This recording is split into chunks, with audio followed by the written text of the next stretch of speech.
مغلیہ سلطنت میں تاج محل کے بعد سب سے شاہکار تعمیر مقبرہ جہانگیر کو کہا جاتا ہے، جو لاہور کے علاقے شاہدرہ میں موجود ہے۔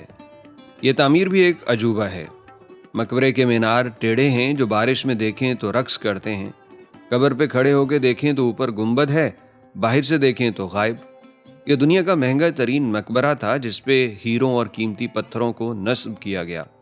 ایسی بیسیوں حیران کن معلومات کے ساتھ آپ کو دکھا رہے ہیں مقبرہ جہانگیر۔ اگر آپ یہ ولاگ پسند کریں تو چینل کو سبسکرائب اور پیج کو فالو کرنا نہ بھولیے گا تاکہ آئندہ بھی ایسی ویڈیوز آپ کو ملتی رہیں۔ مقبرہ جہانگیر کو صرف خوبصورت اور کشادہ ہی نہیں بنایا گیا بلکہ اس کے اندر بہت فن تعمیر کی ٹیکنیکس استعمال کی گئی ہیں، اور اندر جانے سے پہلے اس کے میناروں کے متعلق آپ کو بتلا دوں۔ میں جب لاہور رنگ روڈ پہ آ رہا تھا تو مجھے یوں لگا کہ جیسے ایک ہی دیوار پہ 4 مینار ایک فاصلے سے لگے ہوئے ہیں، لیکن جب یہاں پہنچا تو پتہ چلا کہ یہ جناب 4 کونوں پہ 1 2 3 4 کونوں پہ یہ مینار ہیں، اور ان میناروں کو بھی اگر آپ غور سے دیکھیں تو یہ بالکل سیدھے نہیں ہیں بلکہ اندر کو جھکے ہوئے آپ کو محسوس ہوتے ہیں۔ میرے ساتھ اعجاز صاحب ہیں، یہاں پہ ٹور گائیڈ ہیں، اور انہوں نے بتلایا کہ بارش کے اندر یہ آپ کو ہلتے ہوئے نظر آتے ہیں، یہ ایسا محسوس ہوتا ہے جیسے یہ ہل رہے ہیں۔ عام طور پہ لوگ جب اس جگہ کو دیکھنے آتے ہیں تو وہ صرف مقبرہ جہانگیر کا تذکرہ ہی کرتے ہیں، لیکن ہم اس باغ میں موجود تمام اہم تعمیرات کی الگ الگ ویڈیوز بنائیں گے تاکہ آپ کو ہر ایک یادگار کا تفصیلی تعارف دے سکیں، جس کا آغاز ہم کر رہے ہیں مقبرہ جہانگیر سے۔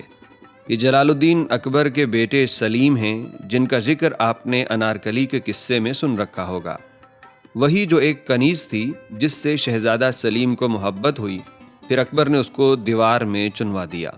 یہ روایت کتنی حقیقت ہے اور کتنا افسانہ، اس پر بات پھر کبھی کریں گے، کیونکہ آج تو ہم جہانگیر کے مقبرے پہ بات کر رہے ہیں۔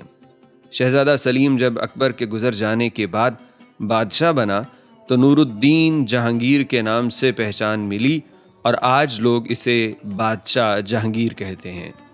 ان کے حالات زندگی بیان کرنے سے پہلے ذرا اس مقبرے کی خوبصورتی اور فن تعمیر کی مہارت دیکھیے۔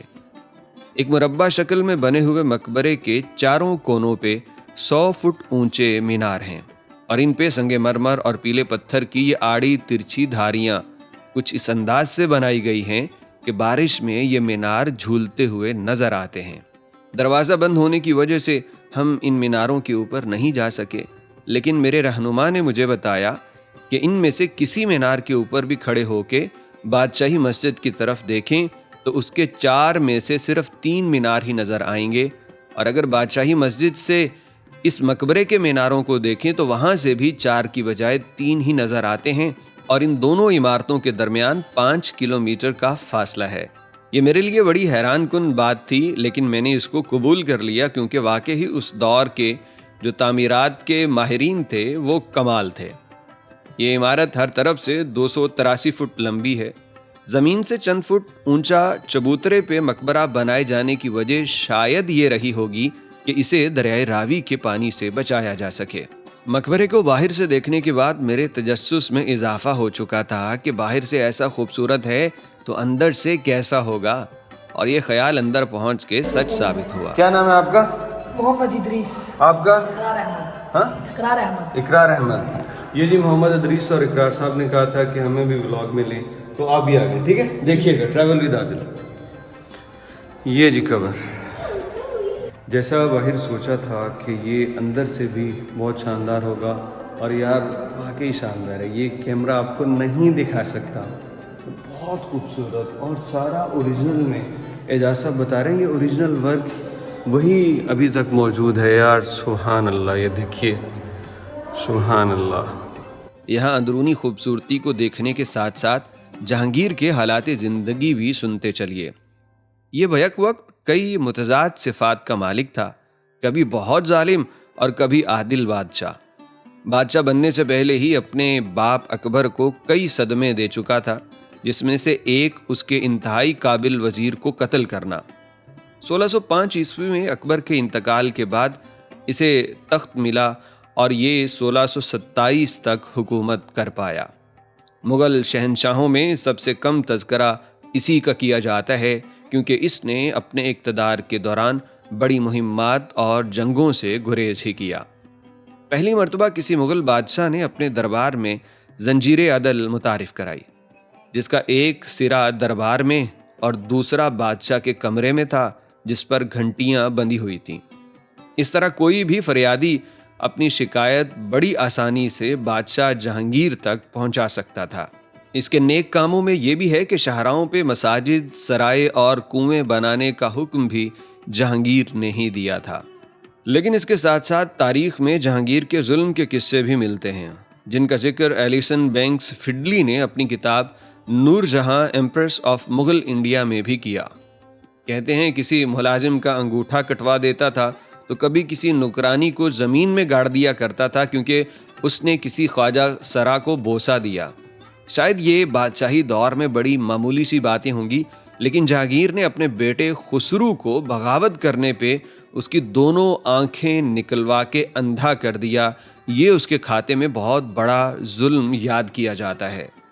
1627 میں کشمیر سے واپس لاہور آتے ہوئے راستے میں جہانگیر کا انتقال ہو گیا اور اسے وصیت کے مطابق لاہور ہی دفن کیا جانا تھا۔ راستہ دور تھا، اتنی دیر شاید لاش محفوظ نہیں رہ سکتی تھی، اس لیے فیصلہ یہ ہوا کہ جہانگیر کے پیٹ سے انتڑیاں وغیرہ نکال دی گئیں اور اس کی لاش کو جتنا محفوظ کیا جا سکتا تھا وہ کر کے آخر کچھ دنوں میں اس کی لاش لاہور پہنچائی گئی اور پھر یہاں اس کو دفن کیا گیا۔ بادشاہ جہانگیر کے بارے میں مختلف طرح کی باتیں سننے کو ملتی ہیں، لیکن ایک چیز جس پہ سب کا اتفاق ہے وہ یہ کہ اسے لاہور سے بڑی محبت تھی۔ اسی شہر کو اس نے اپنا دارالحکومت بنایا اور پھر یہیں دفن ہونا بھی پسند کیا۔ جہانگیر کے مقبرے کی تعمیر اس کی محبوب بیوی نور جہاں نے شروع کی اور اس کے بیٹے شاہ جہاں نے 1637 میں اسے مکمل کیا۔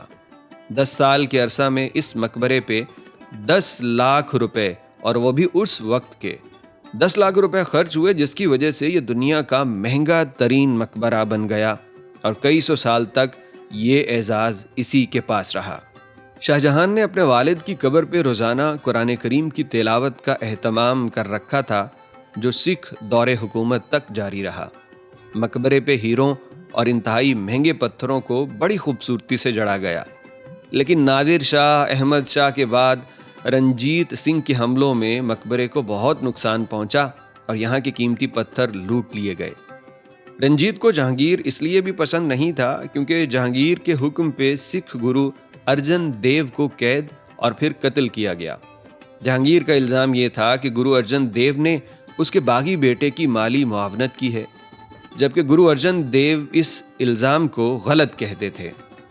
خیر، یہ بھی ایک لمبی تفصیل ہے، اگر یہیں ہم اس پہ بات کرنا شروع ہو گئے تو پتہ نہیں یہ ویڈیو آدھے گھنٹے سے زیادہ اوپر چلی جائے گی۔ اس تفصیل کو بھی ہم آئندہ کسی ویڈیو میں ذکر کریں گے۔ جہانگیر کی قبر پہ زیادہ تر سنگ مرمر لگا ہے اور اس کے اندر عقیق، زمرد، نیلم سمیت کئی اہم پتھروں سے انتہائی خوبصورت گلکاری کی گئی ہے، جس کے اوپر روشنی ڈالیں تو وہ بڑی خوبصورت انداز میں چمکتے ہیں اور علیحدہ علیحدہ رنگ بکھیرتے ہیں۔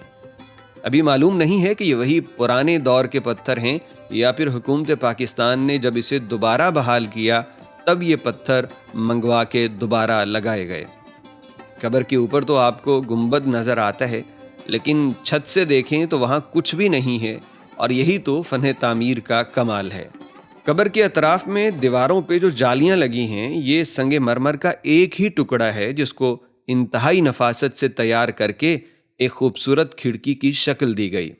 مقبرہ جہانگیر کا ہمارا یہ سفر آج مکمل تو ہو چکا، لیکن کچھ چیزیں باقی رہ گئی ہیں۔ اگلی مرتبہ یہاں آنا ہوا تو مینار پہ جانے کی کوشش ضرور ہوگی، تاکہ وہاں سے بادشاہی مسجد کا وہ نظارہ جس کا ذکر ہم نے سنا وہ کر سکیں اور جان سکیں کہ اس میں کتنی صداقت ہے۔ اس باغ میں ابھی اور بھی بہت کچھ ہے، اور آخر پہ نور جہاں کا مقبرہ بھی ہوگا، لہذا آپ ہمارے ساتھ جڑے رہیے گا اور آنے والی ویڈیوز میں آپ یہ سب کچھ دیکھ پائیں گے۔